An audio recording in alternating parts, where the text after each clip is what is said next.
pretty much every day the last week up until yesterday, I've had a phone call from at least one of you, sometimes a few in the same day, about, and I've been posed the question, will the collapse of Evergrande cause a global financial crisis like 2008? And the assumption, therefore, is that Evergrande will collapse first, and but I will assume that Evergrande or a major Chinese property company does collapse sometime between now and February next year. So, okay, I'll assume that for the purpose of discussion. And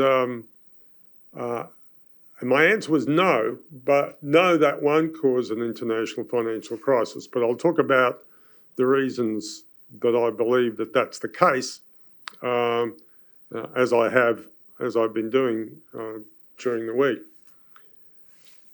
The first reason is that China isn't part of the international monetary system and the international financial system is the same way as we are, or Canada is, or Europe is, or the United States is. In Australia or Canada or the UK or the United States, we all have fully deregulated floating exchange rates. And those floating exchange rates have no capital transactions. And that means that freely floating exchange rate and the fact that you can move unlimited capital in any particular currency, that's what makes those currencies capable of being reserve currencies. For example, the Central Bank of Russia doesn't hold US dollars as its reserve currencies. It holds a combination of Australian dollars and Canadian dollars. All of those other countries are held as reserve currencies, but not the RMB, except in very small quantities. If we look at the international transactions that are done in RMB, they're pretty much all accounted for by transactions between China and Hong Kong, with capital flows going in both directions. The very, very tiny transactions outside that.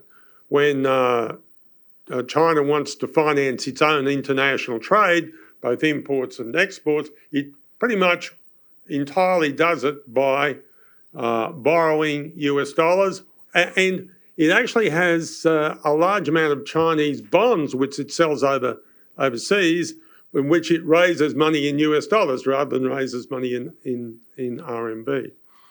And that generates a situation where you've got a highly regulated exchange rate, which is a firewall, I guess, against transmitting financial shock in either direction. Now, we learned about that actually to China's benefit back in 2008 when we had a financial crisis in the rest of the world, and we were greatly surprised to find that the Chinese economy expanded in the same years that everybody else's economy collapsed. And they did it in pretty much the same way they have over the last year, expanding the grand Marxist-Leninist industries like steel and iron ore and coal, and expanding them very rapidly. What we don't know is that was then followed by a slowdown in China, which they, at the time, blamed on the acceleration of import prices, the rise in international commodity prices that followed the recovery in the rest of the world from the financial crisis. And there was this mythology that grew up blaming that on international manipulation by international financiers. Well, for whatever reason, what we've got this time is we've got the same kind of rapid acceleration as the Chinese economy that we had last time, but at the end of that acceleration, the beginning of this year, we had the application of what we in the West would call macro-prudential tightening. That is to say, re-regulation, particularly of the property sector and other sectors, to reduce the amount of gearing in that. Also, technology to reduce the amount of gearing in that. There's an excellent article about the political reasons by that, which is written by Kevin Rudd, and was in the Wall Street Journal, and that was published, I think, on Monday this week. And he talks about purely the political reasons of Xi Jinping behind that macro-prudential tightening this year, and talks about how that contributes to him running for another 5-year term as General Secretary of the Communist Party. There's another article which I would refer to is one in yesterday's Wall Street Journal by Nathaniel Taplin, which is more about the economics of Evergrande itself. And what it shows is that when you actually look at the debt structure of Evergrande in China, most of the debt and the big volumes of debt and the big chunks of debt are held by banks which themselves are state-owned corporations. So the shock of an Evergrande collapse would be felt by state-owned banks, which can be immediately recapitalised by the Chinese government. So we've got two things defending us against a world financial crisis resulting from a collapse of an Evergrande or another company like it over the next year. And there's no doubt there's this dramatic slowdown in the Chinese property sector. And there's no doubt that that's not the only firm that's vulnerable to this kind of thing. First is that China has a highly regulated foreign exchange system, which is not fully part of the international bond market and financial systems the way that we are, and the way Canada is, and the way that US is. And the other one is that most of the debt is actually held by state banks, or state banks which are state-owned enterprises. So those two things are the things that stop a major financial crisis happening. But there is a slump in China, and the reason behind that slump are also detailed in this article today by Nathaniel Taplin. So I recommend that.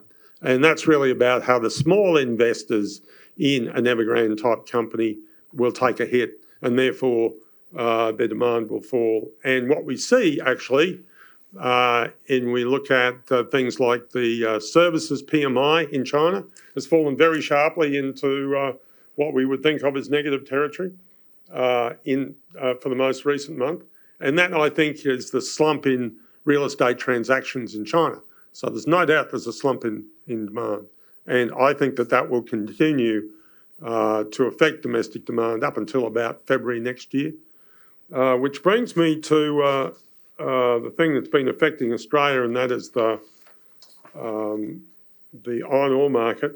Because of all these events, I've decided to do an update of the iron ore price model every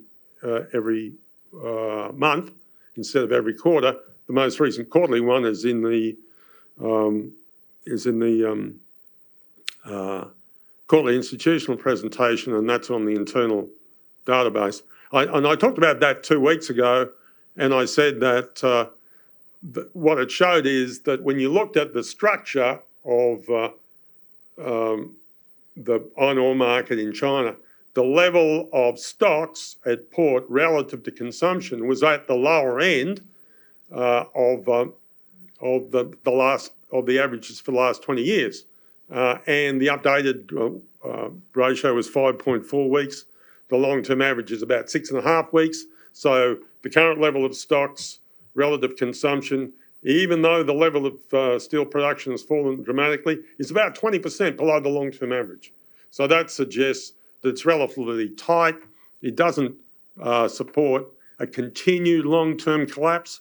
I think a short-term collapse or a short-term weakness in the iron ore price can hang around until February next year, which is the normal period of seasonal weakness. but I think there'll be a strong acceleration of steel production in China next year, and that will generate a higher level of demand for Australian iron ore. And then our equilibrium price in our model is still running at about $150 a tonne. We think that might drift down to between $140 and $120 a tonne by next year, but much stronger than the price currently is for iron ore.